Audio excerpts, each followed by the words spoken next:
everybody, let's get this started. It was a sellout tonight. The attendance was 15,016.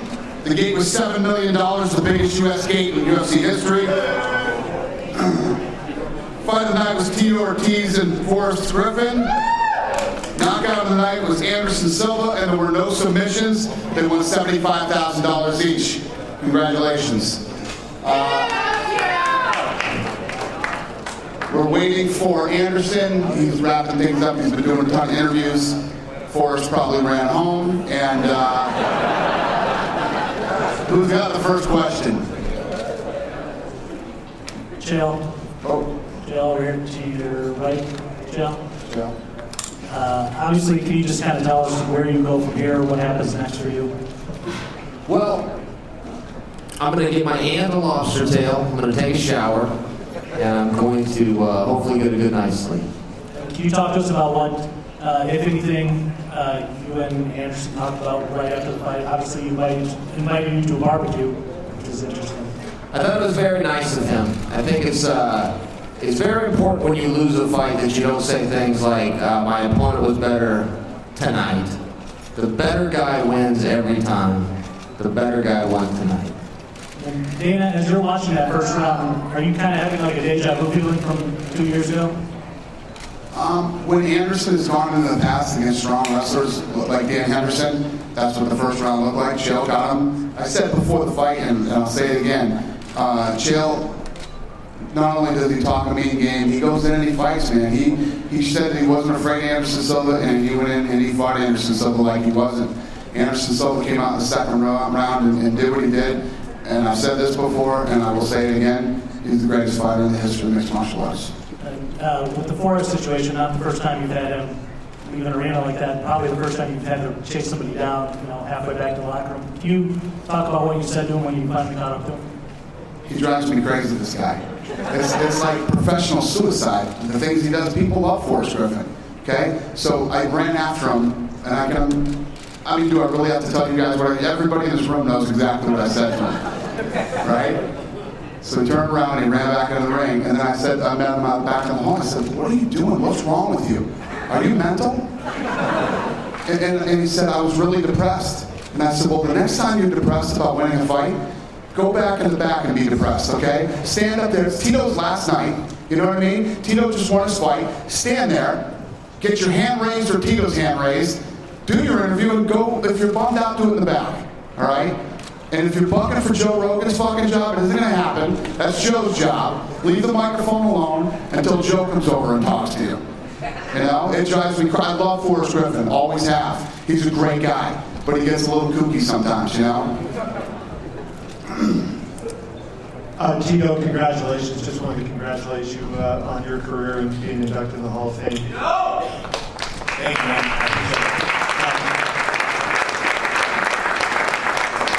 Question is for Chael. Chael to your left.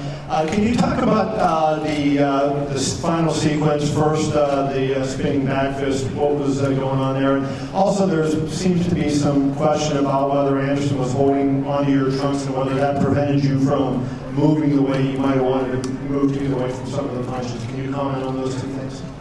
Yeah, Anderson grabbed my trunks, but I grabbed his right back, man. It goes both ways, and we can't sit and nitpick, some of that stuff. It's a two-man sport. It's kind of like moving the chains in football. It evens itself out. What goes around comes around. If Anderson grabbed my shorts tonight, I'll grab somebody else's down the road. And Chael, the spinning back fist, was that something, we haven't seen you throw a lot of those. Was that something that you looked at on tape and thought maybe he might be vulnerable to?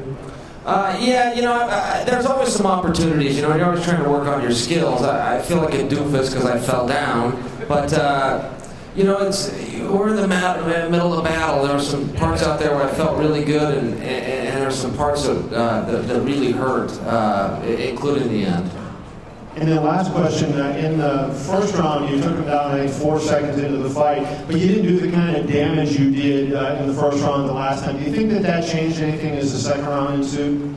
I think so. I'm always trying to find that good shot that, can change the fight and start to wear a guy down, make him think twice.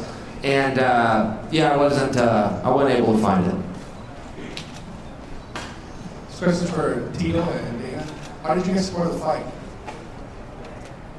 I wasn't looking for a scoring fight. I was looking to finish the fight.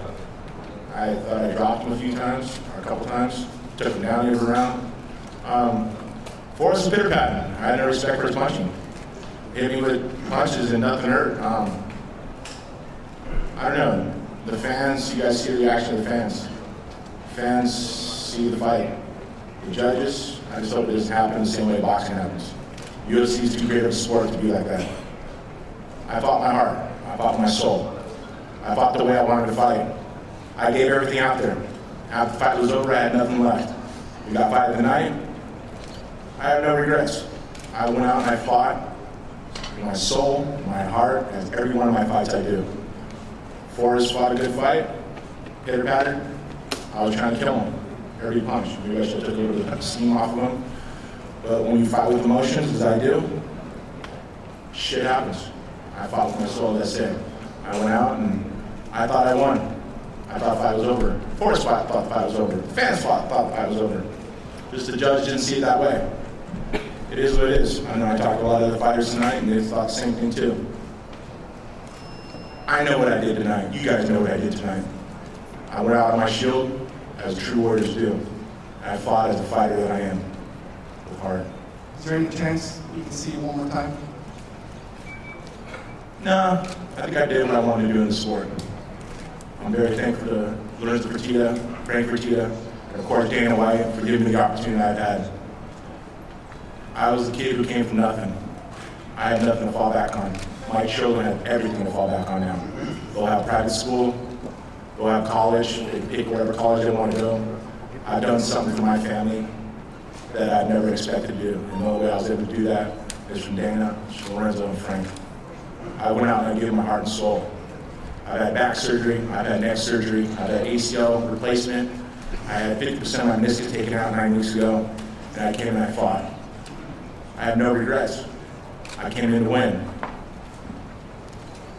Judge didn't see it that way. As I said, I'm done. I did what I did. I went out the way I wanted to go, and that's as a warrior. Tito, over here to your left. We kind of heard Dana's reaction to Forrest grabbing the mic, but I'd like to know yours. I'm sure that you kind of envisioned I was bullshit. final moments. Come on, dude. You're gonna be in the sport a lot longer. You understand, 15 years ago, May 30th, 1997, Joe Rogan was the first person to interview me. And I told him, I'm gonna make a mark in the sport. He goes, it's your first fight. I go, just wait, I'm gonna make a mark in the sport. I helped build a sport that built me, the person I am today. And for Forrest to step in and do what he did, after running, oh man, I can't complain about anything. As I said, I fought, I did what I wanted to do. I wish Joe Rogan would interview me, but that's what we got a press conference for. I sincerely apologize. I honestly wasn't thinking. I can see you guys have a ton of history. I apologize. I wish I could take that back, I'm sorry. Dan, quick question for you. After a fight like this, watching Anderson Silva, it doesn't seem like he's slowing down at all, but you talk about his age, you mentioned the fact that his guy's 37, 38 years old. He's getting up there. So as a promoter, how do you approach booking his fights? Does it have to be this mega fight? It's kind of not like treating a normal champion just in terms of title defenses, or does it remain the same? Yeah, no, it's amazing what the guy has been able to accomplish and continue to accomplish at his age. And that's the thing, nobody ever thinks about it. Nobody ever talks about it. Nobody ever says, this guy's pushing 40. And he's an amazing fighter. He's an incredible athlete. The guy is an artist with his hands and feet. It's just, where do you approach it? He didn't look like he's slowing down tonight. He fought a motivated, fired up, in shape, aggressive Chael Sonnen tonight. A Chael Sonnen who did what he said he was going to do. He put him on his back. He roughed him up like nobody else has again, and came out and he won in the second round. The guy's a freak of nature. He is. I just think he's the greatest fighter of all time. So, as far as making his fights, whoever's next. So there is no feeling that as far as we don't know how many times left we get to see this guy in the cage, so we got to make him count. It's just normal title defenses, business as usual. It's true. It's here's the thing about this sport. This is a young man's game. It really is. And as you get up, you know, to the age that some of these guys are, one day you just show up and you're old. It just happens that fast. Things don't move the way they used to. You're not as fast as you used to be. You see the things coming, but you can't get out of the way. You see none of that with Anderson Silva. So who knows, man? Maybe this guy goes on. I was retiring Randy 10 years before he did, you know? So who the hell knows? Question for Dana. Dana, what can other fighters, especially as their profiles get higher and higher, learn from Chael Sonnen and how to promote a fight and how to sell a pay-per-view and really promote a fight that... Let me make something very clear. Chael is a very funny guy. He's very smart. He's one of the most quick-witted human beings I've ever met. He just said some crazy shit to me out in the hall that made me laugh before we even came in here. Let me tell you what sold this fight. The first fight. The first fight is what sold this fight. Make no mistake. Don't say, oh, because Chael Sonnen says crazy things is what sold this fight. The crazy ass whooping he put on Anderson in the first fight, and the way that fight ended is what sold this fight. And that night, I said, after that fight ended, I said, this is the type of fight that makes legends right here. The fact that Anderson Silva pulled off that win after getting beat the way that he did for 5 full rounds. And at the last minute, he pulls out that submission and wins. That's what sold this fight. And question for Cung, now that you've got the first UFC win under your belt, how do you feel? And also, I love what you said, this is for the 40-year-olds. I did it for all you guys. I feel great, stepped my foot in my eye, but I'm just kind of like in a dream state, so just very happy. Chael, it seemed like you wanted to go for the takedown again early in the second round, weren't able to do it, and then came back with the spinning back fist move. Was that a move that you think you'll forever regret? Was it a move of overconfidence? Oh, you know, I'm gonna have to watch the match. I can't really recall what happened. Somebody told me after the fact, the spinning back fist. You know, I know I was on the ground. I know he kneed me, and we kind of went downhill from there. But yeah, I mean, anytime I can watch a tape, whether something goes good or something goes bad, you would always try to make improvements for the better.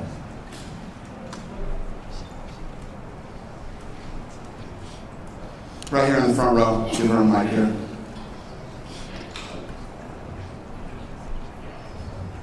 Victoria Blahova, Russian Chicago magazine. First question is for Demian. Coming out from your lose in January in Chicago, how important for you was to win today?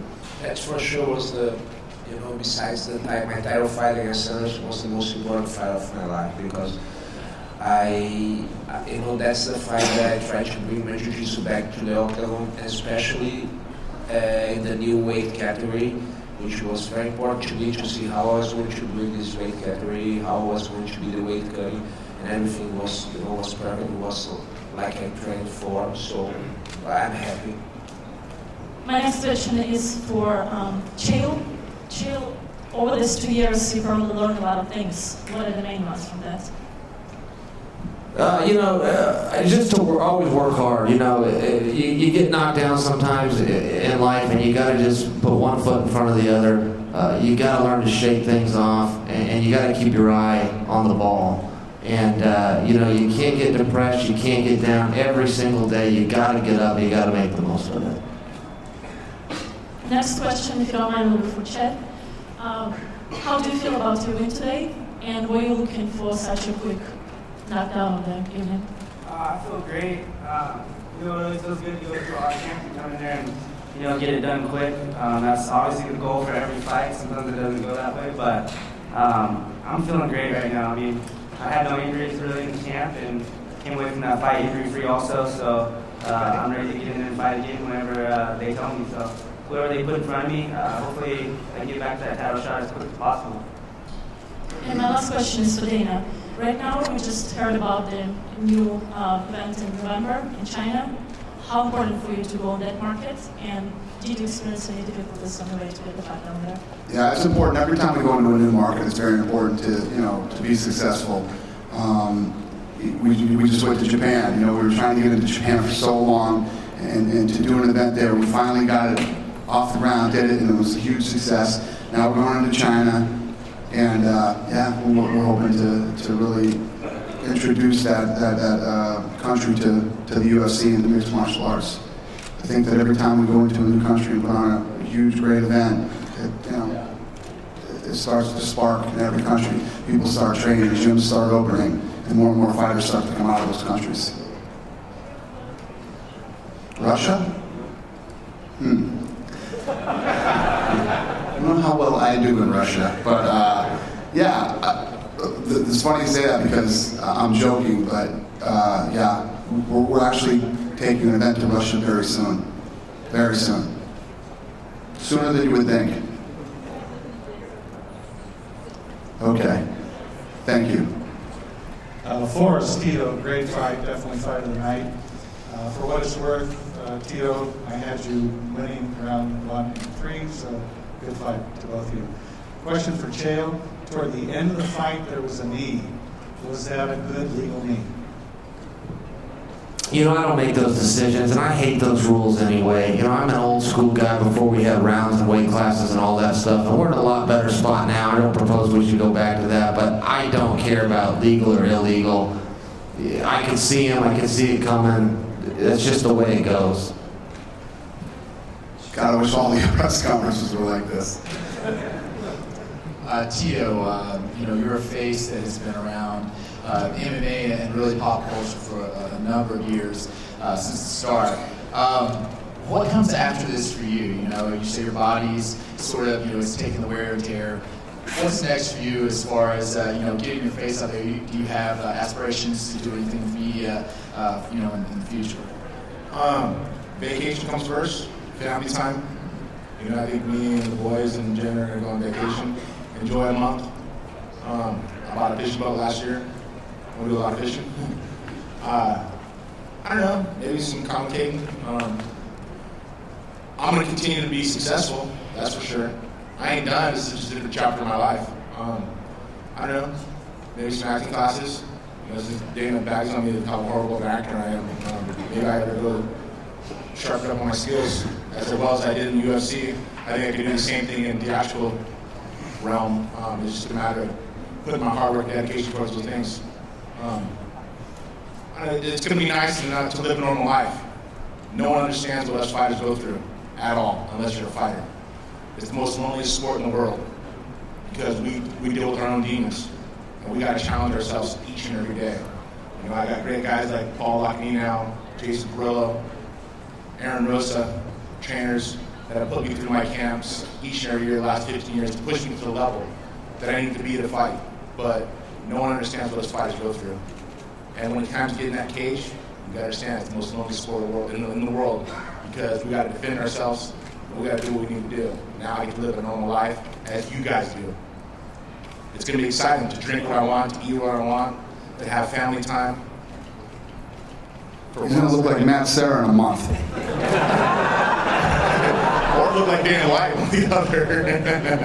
No, I'm excited for the future, man. I'm good. Like I say, I'm gonna be successful. I'm gonna work. I came from nothing. I achieved everything in my life that I wanted to do as a fighter. Thanks to Dana, Lorenzo, Frank Fertitta for giving me the opportunities that I've had. You know, me and Dana had our back and forth, but it was always just business to me. Nothing to be personal, and I'm excited for the future. I'm still young, man. I just turned 37. It'll be nice to live a normal life. So we'll see what the future holds for me.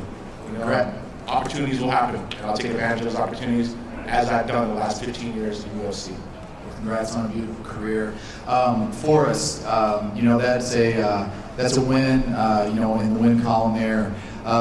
You know, you're a former champion, you know, coming off of a win. What are you looking forward to possibly for your next fight?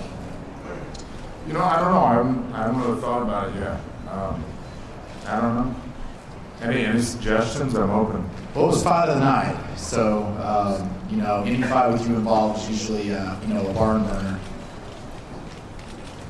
I don't know. I guess thank you. I I don't know. I just feel bad that I took Tito's moment from Joe. I didn't think about it. Obviously, I was in a little weird mindset at the time, so sorry about that. Hi, I've got a question down here. Obviously, now that Anderson is here, if we can get it's over here, Karen. If we can get just a quote from Anderson about how he feels about the knee and the fact that some people are debating whether or not that was legal. The knee was legal. The knee was legal. So we watched it on tape. The knee was legal. The ref called it legal. There's no need to talk about the illegal knee. There was no illegal knee. Okay. Second question, Dana, for you is that Chad Mendes took out Cody McKenzie very quickly. Is there a shortage of opponents in his division for him? I mean, just recently he was fighting for the title, and then he fought Cody, and some people say that maybe Cody wasn't ready for that fight. Yeah, that's for sure. Mendes is awesome, man. This kid's nasty. You saw it tonight that Cody was definitely out of his league tonight. And yeah, this kid, I don't even know what to say. Of course, we want to set him up with the best available opponent, and get him back in line for title contention. And he outclassed this kid so bad tonight, it was insane. Yes, that was probably one of the most, what's the word I'm looking for? A lot of smart people in this room, help me out here. Lopsided, yeah, that's one of them, but everything. Just keep thinking and keep saying it, and that's what this fight was here tonight. And it was a disjustice to him. We need to get him a better fight than that for his next fight. The kid was awesome. He looked incredible tonight. He outclassed him. And last question, Forrest. Is there any thought that you would have to retiring soon? You've got a win here. It's a nice win, and some of your cohorts are starting to hang up. I'm just curious what your thoughts are. No, I've definitely got some fights left in. Okay. I'm just not calling out John Jones. Hi. He's going to fight Cody McKenzie next. I'm kidding. Angel Cordero for the MMA H.E.A.T Puerto Rico. Dana, Anderson extends his win streak in the UFC, and he's keeping the middleweight division hostage. Is there any plan to make him move up or down? I don't ever tell guys whether to move up or down. Anderson Silva is the greatest fighter in the history of mixed martial arts. I'm in awe of this guy. I've said it for a long time. I think that he is the greatest fighter to ever be involved in mixed martial arts. This guy does things to people that other people can't do. He's 37, going on 38 years old. He doesn't look like he's slowing down. As new contenders come up in the 185-pound division, unless Anderson Silva calls me up on the phone and tells me he wants to go to 205, I talked to him before. He did 2 fights at 205, and he said he didn't want to do it. He wanted to stay at 85. If a guy is that great and that talented at 185 pounds, you've never ever heard of Anderson Silva having trouble cutting weight. This was a hard cut for me. I don't think I can do this anymore. He never comes in looking frail on the day of the weigh-ins. 185 pounds is the weight that he likes. It's the weight that he loves, and it's the weight that he is absolutely and completely dominated. Great. Chael, I don't think we've ever seen Anderson respond or act the way he did on the conference call, on the initial press conference, and on the weigh-ins. But at the end of the fight, he embraced you and even asked for the Brazilian people to applaud you. What was running through your mind at the moment? Well, that's the way you deal with combat. You always shake hands, and you always leave it in the octagon or in the ring or on the mat. Those are the rules, and I follow those same rules. That was great that he did it. It was very nice of him, man. The Brazilian fans have it down right. They back their guy. And North America is the only country in the world where we don't do that. And that's fine. But I really admire the Brazilian fans, including when I'm getting booed on the way in. I should be getting booed when I'm taking on their guy. And one of the things, let me just jump in here for a second, that is always hysterical to me. Now, leading up to this fight, everybody was saying, Chael Sonnen crossed the line. He said things you shouldn't say. Well, you know, da-da-da-da, Chael Sonnen is bad for the sport. He shouldn't be in the sport. Then, as we get closer to the fight, and this guy's listened to everything under the sun about his country, his family, his team, his this, his that, he gets angry. You know, the shoulder thing happens, and I wish it didn't. So that's why I stand there. I'm not standing there to take fucking photos. I'm supposed to be there to make sure that that thing doesn't happen. It happened so fast that I was upset with myself, and then I watched the replay, and I'm like, there's no way in hell I could have stopped that unless I didn't even let them get near each other. But now, then everybody says, Anderson Silva's horrible, he lost fans, this and that. Does everybody realize this is a fight? This is the fight business. This is what guys, you know, not all the time guys are going to like each other, and they're not always going to be friendly, and it's not always going to be, you know, we're not always going to live within the martial arts realm. It doesn't happen all the time. This is a fight, and this is the fight business. To finish, Anderson, is there any ill will still for Chael? Anderson, você tem sentimento mal contra o Chael ainda? Thank you. Just to finish, Tito. He said no. Tito Ortiz, right here in the middle. We're front row, right in the middle. Thank you for the memories, man. As I said, thank you, man. I go out and every one of my fights, 27 fights, 28 fights, I think I made the fans happy. I fought my ass off every single time. I have no regrets at all. It is what it is. I think I did my job well, and I'm thankful for everything the UFC's done for me. Franklin? Chael, I know that your goal is to be UFC Middleweight Champion. Whether that comes against Anderson Silva or anyone else, does that still remain your goal to be UFC Middleweight Champion after the performances you put on against arguably the best fighter in UFC history? Well, I really believe if you're going to be in this company and you're going to take up a spot, that you've got to be chasing the championship. Don't be there just to be a good. There's plenty of young guys that can come in and get their opportunity. And I had my chance, and then I got it again. And I'm not going to ask for anything. I'm grateful for it. I'll make those decisions later, but I will not hang around, not for one day, to blend in. It's either to be the world champ or move on and do something else. And do you take, I know you prefer to win, but do you take anything from this fight, and you can hold your head up, but do you take things from this fight knowing that the kind of fight you gave this man, you put him in a place that no one else has put him? Do you take any solace in that? You know, I don't. It's pass or fail when you're in there. You either get it done or you don't. I was handed a lot of compliments after the first fight. I'm going, geez, guys, that's nice, but did you see who won the fight? I didn't win the fight.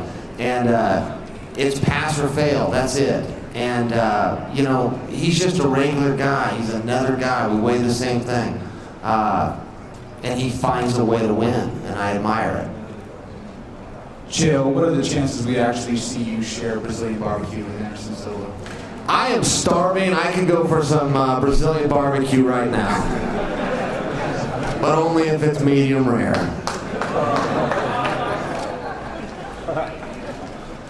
Kev? Anderson, congratulations. Two questions. First of all, after the first round, you didn't get discouraged, even though it was kind of very similar to the first fight. I was wondering if you can talk about what was going through your mind. And secondly, if you can describe the final sequence in your eyes, how that happened, and whether you felt like the knee was the finishing punch or the decisive blow, or whether some other punches that maybe made the difference. A primeira parte da pergunta era que no primeiro round, se você não perdeu nenhuma motivação, porque foi muito como a primeira luta, e a segunda parte foi que qual golpe foi que foi o início do fim da luta. Todos os atletas que estão aqui em cima fazem parte de um grupo seleto de atletas, dos melhores.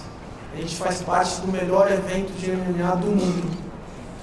E o Chael veio preparado para lutar. E ele fez o que ele faz melhor, que é botar para baixo. Só que a única diferença é que dessa vez ele não estava machucado. E a nossa estratégia era exatamente essa: deixar ele usar o jogo dele e a gente travar o jogo dele no chão e depois imprimir o nosso jogo. First of all, every one of these athletes that are up here are part of an elite group of athletes, the best athletes in the world that fight for the best organization in the world. Chael came prepared. He came 100%. He did what he did best, which is take me down. And what we trained was to be prepared for that. The only difference this time is I wasn't hurt this time. And then I knew that in the second round I'd come back and do what I had to do. And did you feel one of the punches was the one that kind of knocked Chael out, or was it the knee that you hit him with that kind of took the air out of him, in your opinion? Eu acho que foi soco ou aquele joelhada que mudou o jogo para ele. Oh, não me lembro, eu tenho que ver de novo. I don't remember. I'll have to watch it again. Anderson, congratulations on the victory. I have to ask you, there was unprecedented animosity towards Chael Sonnen that we've never seen from you before. Right now, after this fight, how do you feel about Chael Sonnen? Tinha muita emoção contra o Chael Sonnen antes dessa luta que a gente nunca viu. Agora, como você se sente? Eu me sinto feliz de poder ter feito meu trabalho, de poder estar aqui dando para os fãs do UFC a alegria que a gente deu hoje, não só para as pessoas que estavam aqui hoje, mas para todas as pessoas que assistiram no UFC. O Chael fez o trabalho dele, assim como todos nós que estamos aqui. Infelizmente uns ganham, outros perdem, mas isso é normal, isso faz parte. A gente está aqui para fazer o espetáculo para todos vocês. I'm very happy right now that I was able to go in there and put on a great performance. Chael came very well prepared, and I was able to put on a performance not only for everyone that was inside the arena, but everyone that watched the UFC all over the world. Dana, a lot of people have said this is one of the most anticipated events of all time.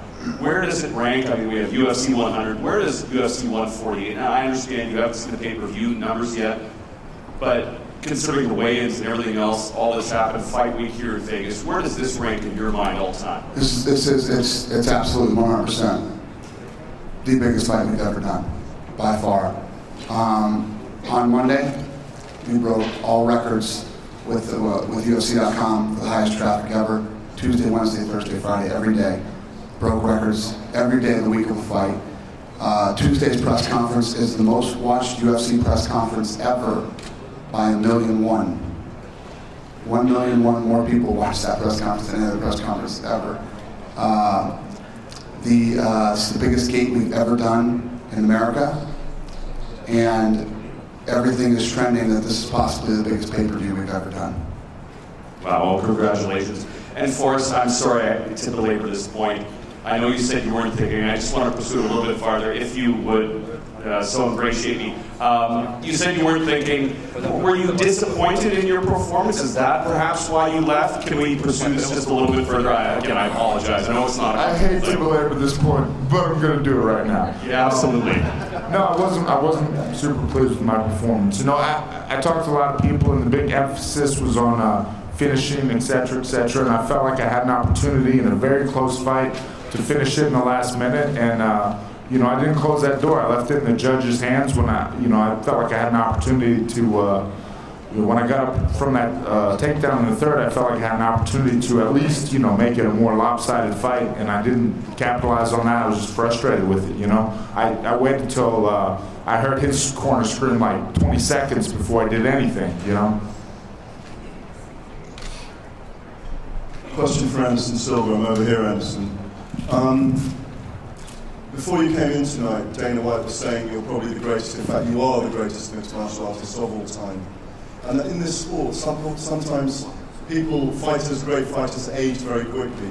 There was obviously no sign of that tonight. I spoke to you on Tuesday night, and you said to me that you think you could fight on for another 10 years in this sport. Are you going to carry on as long as you can, or will you choose a time to walk away before you begin to age? O Dana falou que ele acha que você é o melhor lutador, antes dessa luta, que você é o melhor lutador de todos os tempos. E muitas vezes os melhores lutadores começam a diminuir o performance deles com idade e começa a acontecer muito rápido. Terça-feira, quando a gente teve a nossa entrevista, você falou que você está na cabeça para lutar mais 10 anos. Você ainda sente assim? Claro. Eu amo fazer isso. Eu faço isso desde os meus 8 anos de idade. E toda vez que eu preparo meu campo de treinamento, me dá uma satisfação muito grande de poder fazer parte desse grupo de atletas que estão aqui hoje. Então, enquanto eu tiver forças e tiver condições físicas e mentais para fazer o que eu faço, fazer o que eu amo, eu vou continuar fazendo. I love what I do. I've been doing this since I was 8 years old. You know, every time I get ready for a fight and I'm preparing for my fight with my team, you know, I enjoy it. I love what I do, and for as long as I can physically and mentally perform at the level that I perform, I plan on keeping fighting. And a question for both Dana and Tito, in a sense. On Thursday, Tito on stage at the Palazzo, I can't remember where it was anyway, on Thursday, said on stage that one of the last things he said when he was talking to the crowd there, the journalists and the fans, was he'd actually like a job in the UFC. Now, all week, and I think in the Octagon tonight, he put it all on the line in the Octagon. And the guy really genuinely speaks like an ambassador for the sport now. I think his words are headlines every time he speaks. I find that myself. Dana, I know that you guys have had your differences. Can you ever see a time when you actually employ this guy as an ambassador for the sport of UFC within your company? Tito and I honestly have no beef with each other whatsoever. I don't. You know me. I'd tell you if I did. I'm cool with Tito. We'll see what happens. We'll see what happens. I don't know. It lies in Dana's hands. You know, me and Dana had our differences. We're two alpha males, and when we have our ideas of what we think is right, we stick like that. We're very bold, and that's the way we think. Sometimes I shouldn't think that way. Maybe I should handle things a little different. I'm human. I learn from our mistakes, and I've learned. I've changed my whole attitude on life in general. You know, I'm no longer the bad boy. I no longer got, excuse my language, shit to talk. I believe in everything that Dana has done for me is for a good reason. You know, like I said, I remember, wow, it's been 13 years now. When he came to my apartment, he says, "Let me manage you. I'm gonna do great for you." And I believed in him. And I lost a lot of focus because there were people always in my ear telling me what was right. And I believed in that, and I should have believed in Dana. And he got the better of me. He said some things that hurt me. And I mean... We didn't say anything that hurt me at all. Just, I Let's not turn this into a fucking intervention here, you know what I mean? Well, this is like an episode of Oprah or something. Listen, to put this in simple terms, we were in this sport when this thing was the Wild Wild West. You know, the UFC was not the top organization in the world. There were a lot of organizations around, and a lot of other ones coming up. There were a group of guys that were incredibly loyal to this company, to me, and everything else. But you can't. It's just like I said about the Hall of Fame thing. Tito absolutely deserves to be in the Hall of Fame. The battle between me, Tito Ortiz, Chuck Liddell, and all the things that went down were part of the history of this company and part of the sport. It's some of the. It was some of the drama and some of the excitement that helped us get where we are today. You can't. You know, as mad as we get at each other and all the things that happen, you can't deny it. It's the absolute truth. And, you know, we'll see what happens. Time heals all wounds, so we'll see what happens. And through my whole career, I never tried to hurt the UFC ever. I just fought for what Dana taught me to fight for. And maybe I lost a little focus by doing that, but I've always been about the sport of growing it. And I've done every interview, any press that has ever done interviews with me, I have been here for the UFC. I have been here for the sport to press it on, to show that us fighters, we put our lives on the line when we fight each and every time, to excite the fans, to buy the pay-per-view, to buy the front row seats.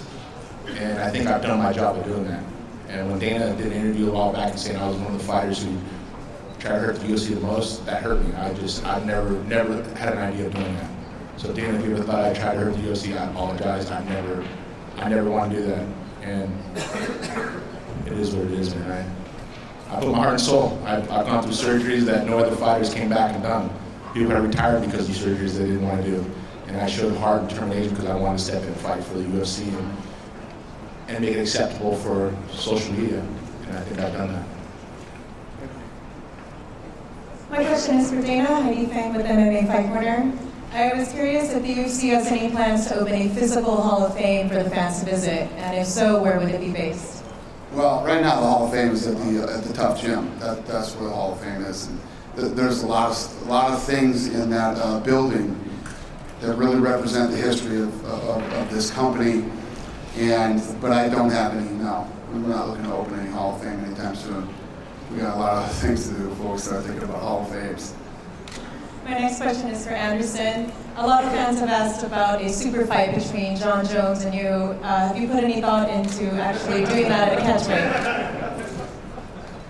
Muitos fãs estão querendo ver essa luta, super luta de você e o John Jones. Você já pensou em fazer essa luta? Nope.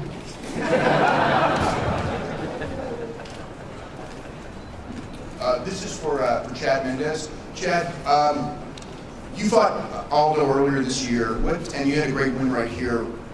What do you think that you need to do different to beat Aldo in a rematch? Not get kneed in the face. I think going into that fight, I was the most mentally and physically prepared I've ever been for any fight. I think I did everything right, obviously, except for getting kneed in the face. So I would do everything the same. And I looked at the mistake that I made in that fight, and I saw what I did wrong. And hopefully that never happens again. But I would probably train and do everything exactly like I did before. Was he tougher than you thought as far as like defending takedowns and things like that? No, not at all. I mean, we expected, he's a tough fighter, man. He's got great takedown defense, and he's very explosive and athletic. So we knew coming into that fight that I wasn't going to get, every single takedown that I tried, But that was the goal, to keep pushing it. Whether I shot and didn't get it, I'm going to shoot again. And if I don't get that one, I'm going to shoot again. And, it's going to wear him out, and it was going to, hopefully get him tired, and that was the goal. So, like I said, I knew I wasn't going to get every single takedown attempt. And for Cung, as far as what goals do you have left fighting? I mean, you got a UFC win, you've got a movie career going on. I mean, what do you think about your career going forward? Do you want to fight how much longer? And Well, right now I'm not. Is that for Cung? For Cung, yeah.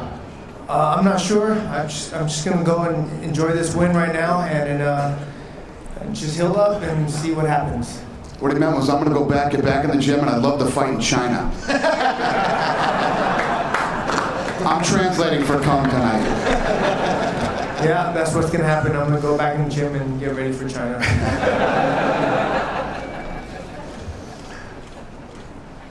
Any more questions for Cung? Go ahead. Question for Mike Easton. Mike, congrats on the win tonight.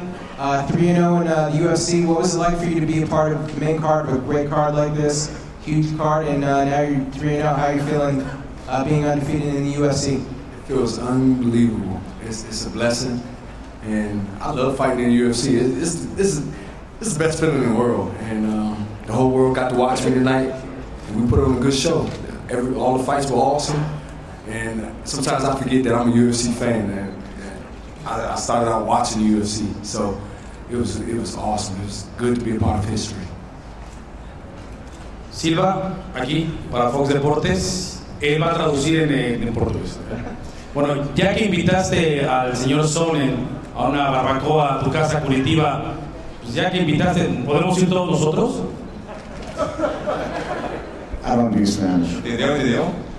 Ele falou que, como convidou o Sonnen para fazer churrasco, ele quer saber se pode ir todo mundo. Traduz aí em inglês. What he said was if he's going to do a barbecue in Curitiba, if he's inviting everybody. Nope. All right, we're going to take a couple more questions. This is Mark Schoolhouse, MMA H.E.A.T, right? Hey.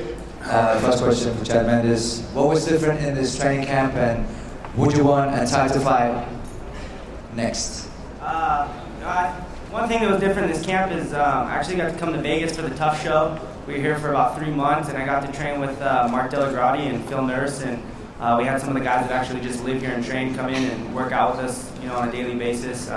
We got to go to Sergio Pene's, learn some new jiu-jitsu and stuff. So it was good for me to kind of get out of the norm, and because we kind of just get used to doing the same things. The team off the Mel training with the same people, and everyone kind of figures each other out. So sometimes it's hard to practice new stuff on people in there. So it was good to get over here and work out with some new people and learn some new things, and I think it showed tonight. And for Dana and Anderson, what do you want next? And Dana, what would you have on the horizon for Anderson?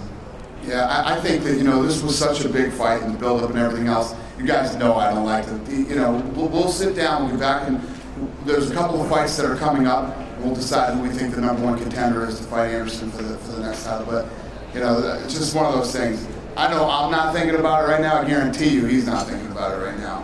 Anderson, que você gostaria de lutar? Maybe he is, we'll see. Tem certeza que eles querem que eu responda isso? Are you sure you want to hear my answer? Oh yeah, we want to hear it. Meu clone. My clone. Mike, oh yeah, that's right, I forgot about that one. The one opponent I can't get. Lastly, for Chael, after your fighting career, have you ever considered stand-up comedy? No, man, no, definitely not. But I'll always be with the sport, and whether it's with the company or if it's on the other side of the apron, just as a fan. But no comedy for me. We'll take one more question. Go ahead, Joe. Chael, I know it's a bad time to ask the question because you just finished losing there, but you want to get right back on the horse, or you want to take an extended vacation? No, I don't need a vacation. Definitely not. I like work. I like to get up early and go to bed late. It's tough, but unfortunately, it's not my first athletic defeat, man. It's tough. But in this sport, you got a 50% chance of failure. And you go out there, you bite down hard on your mouthpiece, and you do the best you can. But you gotta man up sometimes, and deal with it when it goes the other way too. Dana, can you take one more? What? One more. One more what? Question. Who's asking me? Go ahead, buddy. What do you got? A quick question for Anderson. So Anderson, 10th straight title defense. Can you still get motivated for a fight in the middleweight division? 10 defesas de cinturão consecutivo. Você ainda tem motivação para se preparar para uma próxima defesa? Tem muita motivação. O fato de estar aqui, podendo fazer o que eu gosto, poder ter... acho que todo mundo teve o privilégio de ver o que foi a pesagem. A gente nunca teve isso na história do UFC. E a minha maior motivação é poder estar aqui do lado de todos esses caras que fazem história. O Tito, que antes de eu pensar em lutar, o Tito já estava aqui fazendo história, e outros atletas que fizeram e fazem história dentro do UFC. Então essa é a minha maior motivação, poder fazer o que eu gosto, fazer o que eu amo e poder dar alegria para as pessoas que assistem o UFC. Yes, I still have the motivation. What motivates me is to be involved with the sport and to kind of be involved with that weigh-in that was just there, that broke all the records of how many people, and to be amongst the top athletes that are out here. And it's always motivating to be able to be amongst them. And when you talk about a fighter like Tito Ortiz, who before I was even fighting, he was fighting, and to stand up here amongst all of these great athletes, I still find the motivation to keep defending my title.